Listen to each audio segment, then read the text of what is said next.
Chicago Tonight, Latino Voices is made possible in part by Allstate, the Searle Funds at the Chicago Community Trust, and CIBC, and by the support of these donors.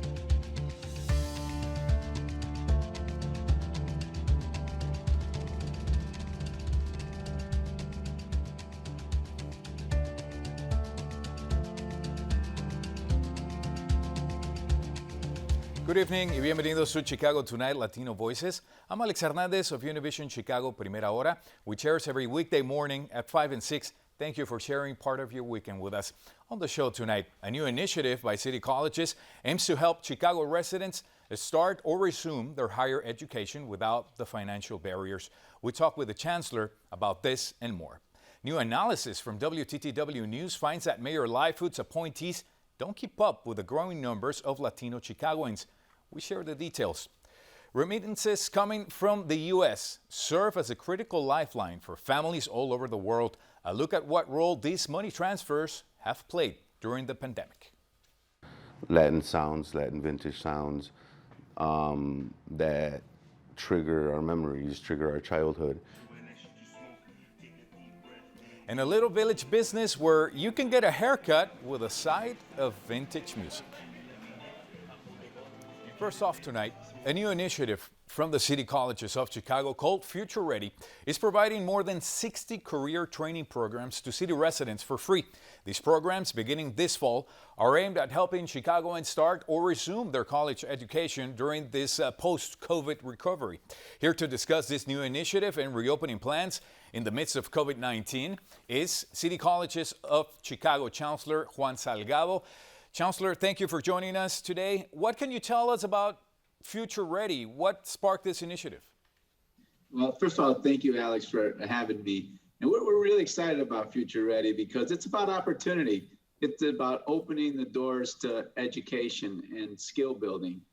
We know that there are opportunities in this economy for occupations that are in demand, companies that are paying well but require you to have a skill. And so what we're saying to Chicagoans is we've identified these 60 high demand programs, and you now have the opportunity through Future Ready to come and get this skill building, get this credential, get this degree, and go on and do this for free. Do this for free for any Chicagoan that wants to take advantages, whether you're unemployed, underemployed, whether you want to make a career change. This is your opportunity to build the skills that you need in order to take advantage of the growth. And there is growth. There are jobs available out there right now as we speak. They're there for you, and Future Ready is a way for you to tap into them. No doubt it's a great opportunity, but who was this program designed to reach? Well, look, it's really important. There's a population in the local communities that has been the hardest hit by the pandemic. And by the way, they were hit hard even before the pandemic. In fact, that population has traditionally been our students, Latino, African-American students, by and large, that are facing deep economic challenges. You know, our students are 54% housing insecure and nearly 60% food insecure.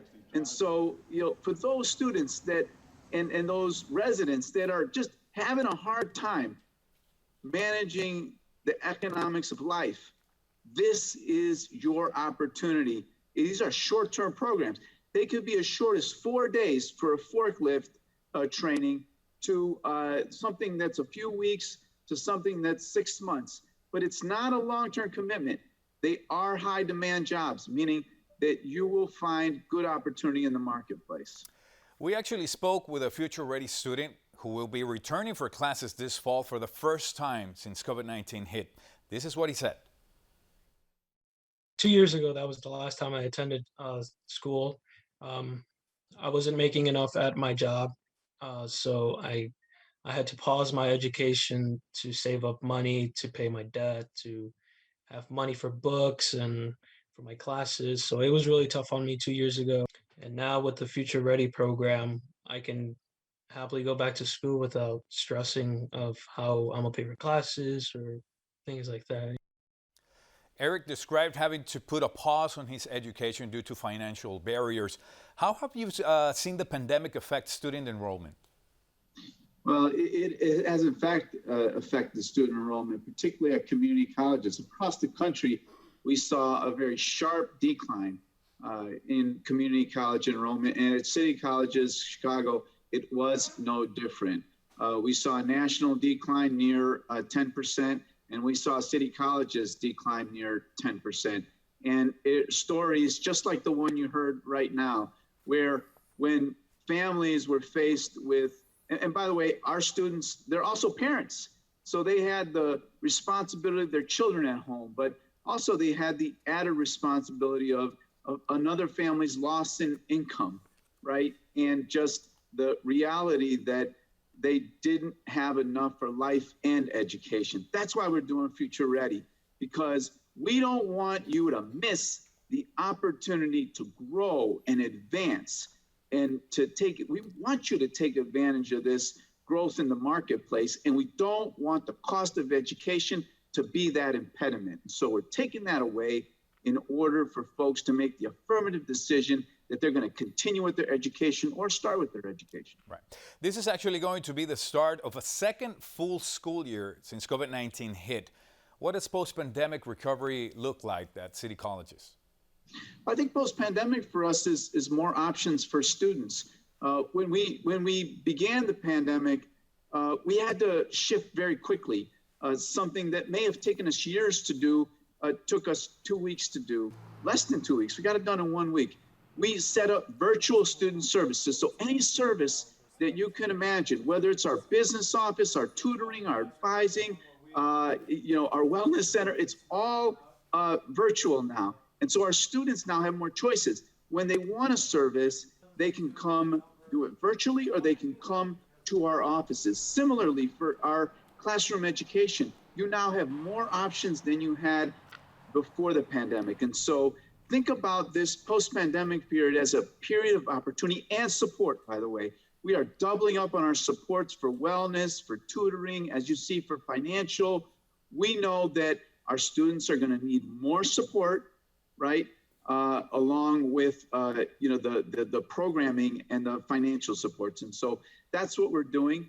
And I think that post-pandemic will be about taking advantage of opportunity. Okay. And how are you guys preparing for the start of a school in regards to COVID-19 safety protocols?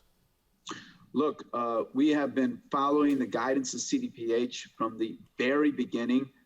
We had a mask mandate that has continued to and through. We never put pause on the mask mandate.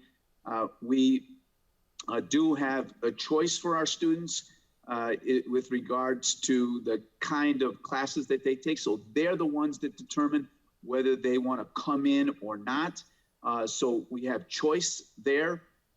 And as it sort of relates to our sort of day-to-day vigilance, our presidents at every one of our campuses are being vigilant that people are following the protocols that we put in place. Chancellor, thank you so much for joining us. I know a lot of residents will take advantage of this great opportunity. Thank you for joining us again. Thank you so much, Alex. Although she herself represents different identities as Chicago's first black woman and openly gay mayor, Mayor Lightfoot's appointees to key city jobs have failed to keep up with the city's diversity, including the growing Latino population. That's according to a new analysis from our very own WTTW news reporter, Heather Sharon, who joins us now with more. Heather, thank you for being here. So you examined Lightfoot's 90 appointments during her first 2 years in office. What did you find? Well, I found that 31% of them are, or 37% of them are white, even though the city's population is only 31% white.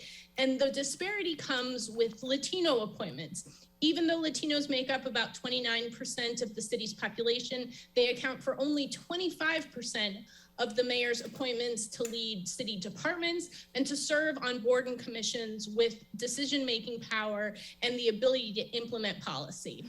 There are some Latinos currently in key posts, as you know. Who are they, and did you include them also in your analysis? Well, one of them you just spoke with, City College's Chancellor Juan Salgado. He is still in his position under Mayor Lightfoot, even though he was appointed by Rahm Emanuel. And there are a number of diverse appointments that remain in city government that were appointed by Emanuel and retained by Lightfoot, but they aren't included in this analysis, nor is Jose Torres, who's the interim leader of the Chicago Public Schools. He didn't have to be confirmed by the city council, and this analysis only focused on those appointments that had to go through the city council process. So city council has also a Latino caucus. Did you reach out to them for a response? I sure did. I spoke with Alderman Gilbert Villegas, who is the chair of the Latino caucus, and he's frustrated. He says that it is long past time for the mayor to do a better job reaching out to the Latino community and to ensure that there's parity in the city's top jobs to make sure that the Latino community is well represented at City Hall. You also reach out to the mayor's office for a response. What did they say?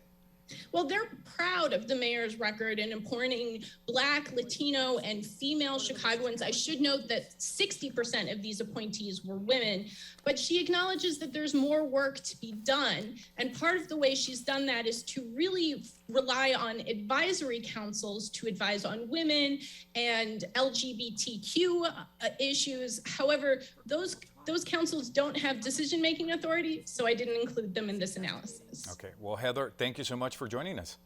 Thanks for having me, Alex. Thank you so much. And we're back with more right after this.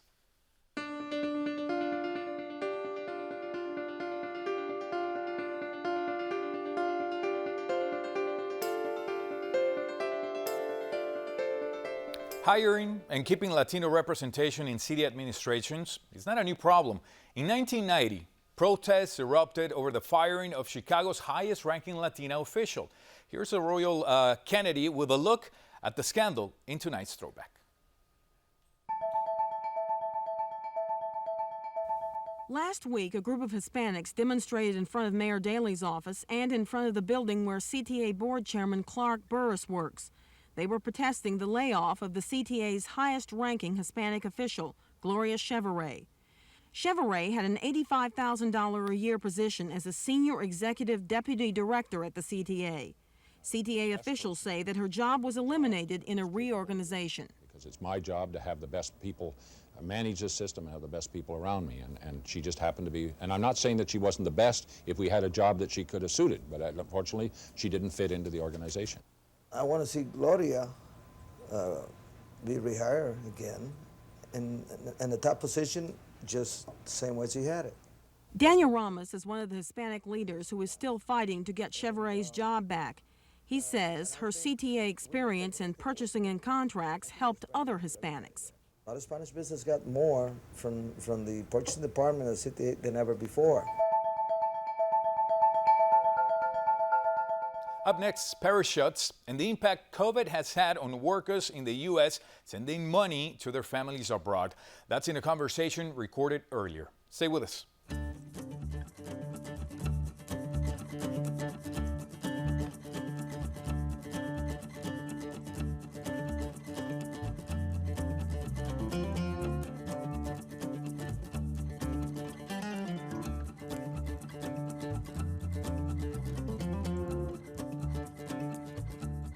More than $540 billion flow from workers in developed nations like the U.S. to low and middle income countries in the form of remittances. For families around the world, especially in Central America, receiving money transfers from relatives in the U.S. provides a critical line of support. And with a large immigrant population, Chicago has been a significant source of these money transfers. At first glance, one might have thought the pandemic would have caused remittances to go down, but it turns out that isn't the case. And joining us to discuss what role remittances play during a crisis like COVID-19 and more are Ambassador Reina Torres Mendivil, Consul General of Mexico in Chicago, and Elizabeth Molina, manager at Charlie's Grocery and Money Services. Welcome both of you to Chicago tonight. And Elizabeth, I'll start with you. From your vantage point, obviously the migrant workers have been doing this for years. They'll take a portion of their paycheck and they'll send it home to perhaps their country of origin where they have family members. So how did COVID-19 impact that? Yes, of course. At the beginning of the pandemic, we thought we were going to see a decrease in the amount of money transfers that were sent over, but to our surprise, it actually went up because, of course, the pandemic is affecting the whole world. So our customers have been sending over to help their family for funeral expenses, for hospitals, and just in general, even for construction purposes.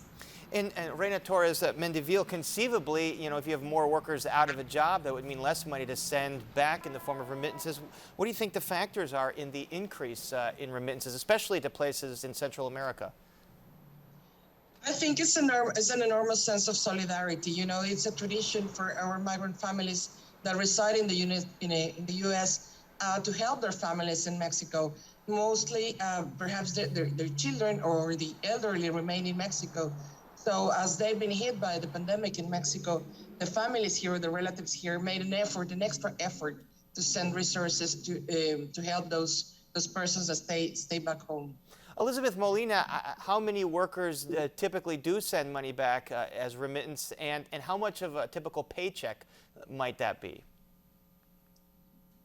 To be honest with you, I can't give you an exact number of how many of our customers an actual amount, but I can tell you that the amount they send can range anywhere from $100 to $3,000 at once. So there's definitely, it can be from very small amounts to bigger amounts, but the main thing here is that they're sending money because they care about the relative. So even if it's a small amount, they're still sending money.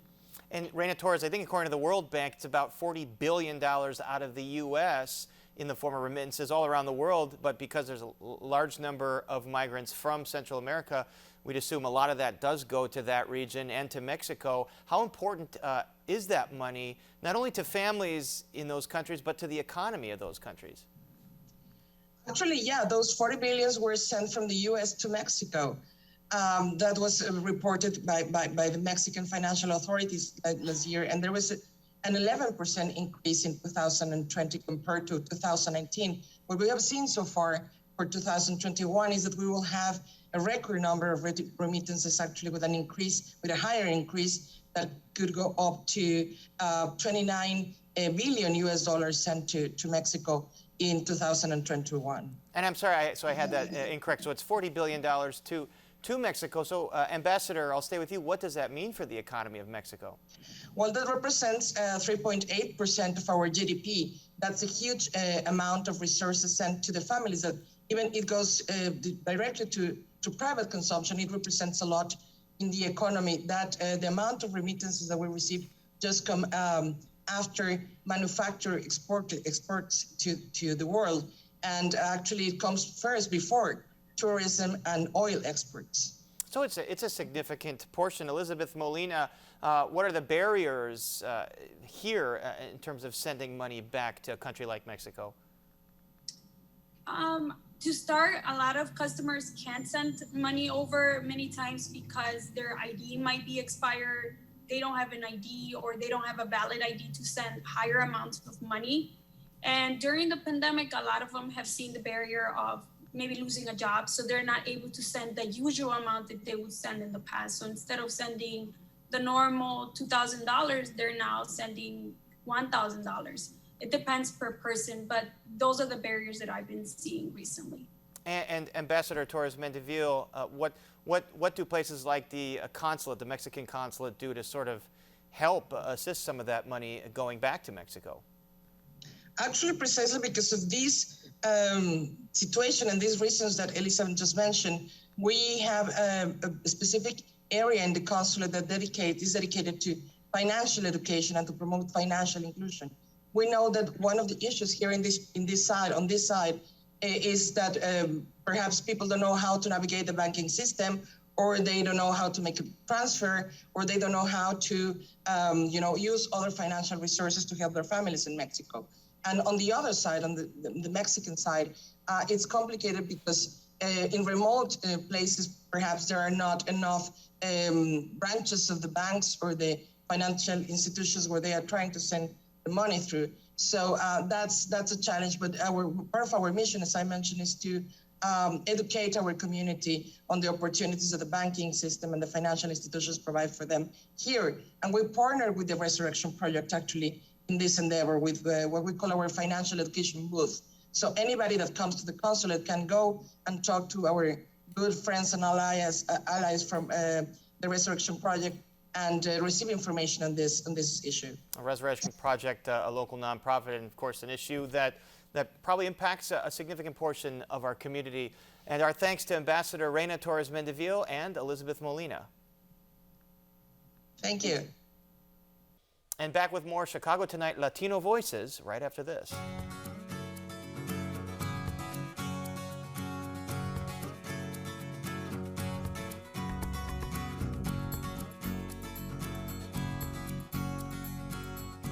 Nearly 700,000 of Chicago's residents claim Mexican heritage.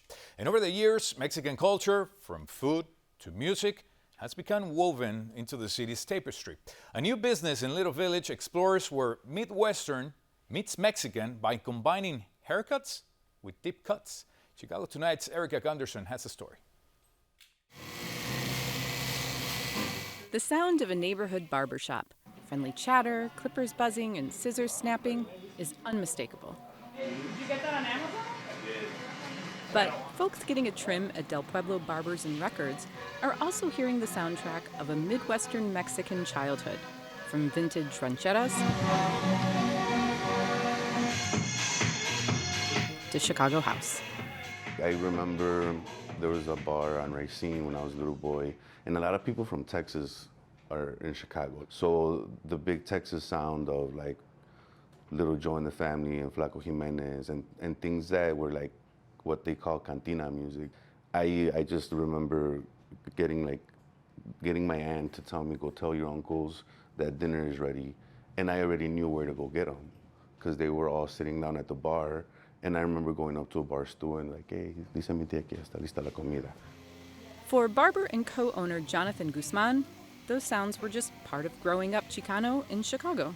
There's a Chicago Midwestern Mexican, which stands alone, and we're one of a kind.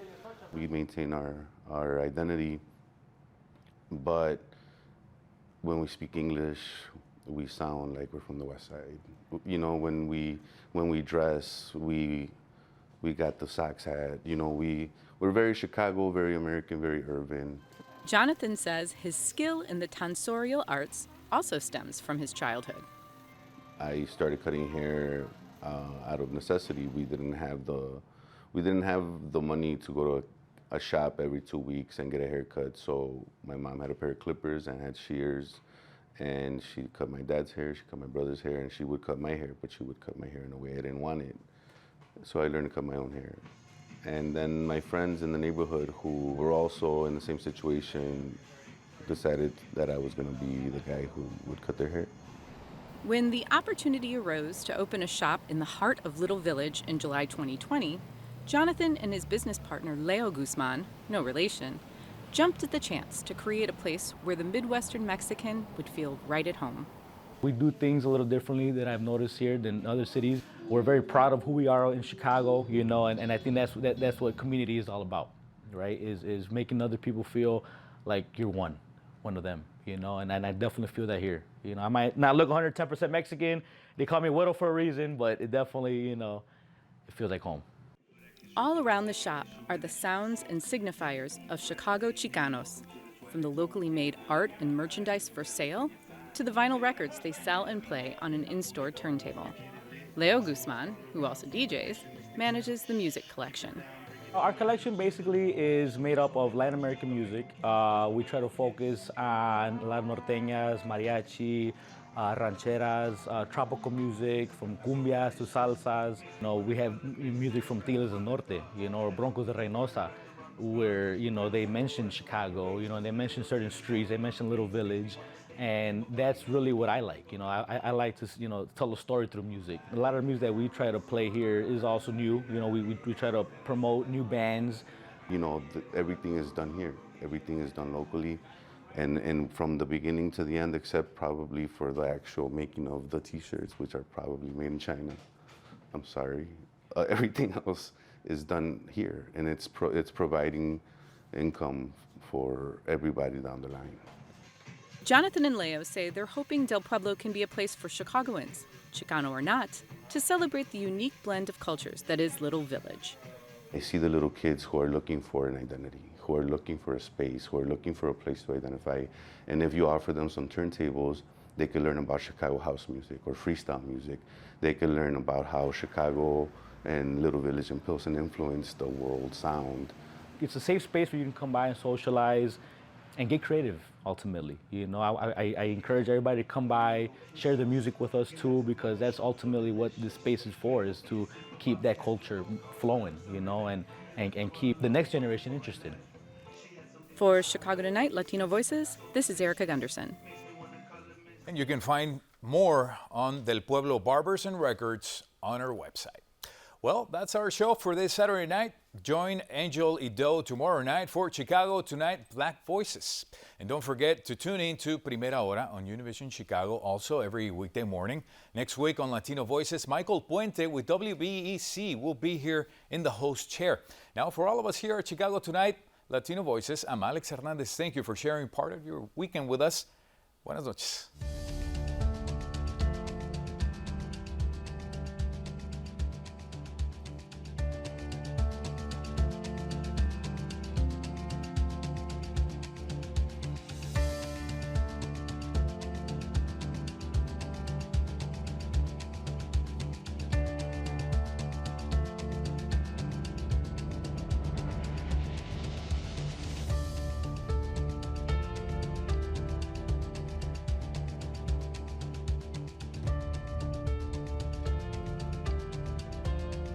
Closed captioning is made possible by Robert A. Clifford and Clifford Law Offices, a Chicago personal injury and wrongful death firm that supports free educational initiatives in the legal profession.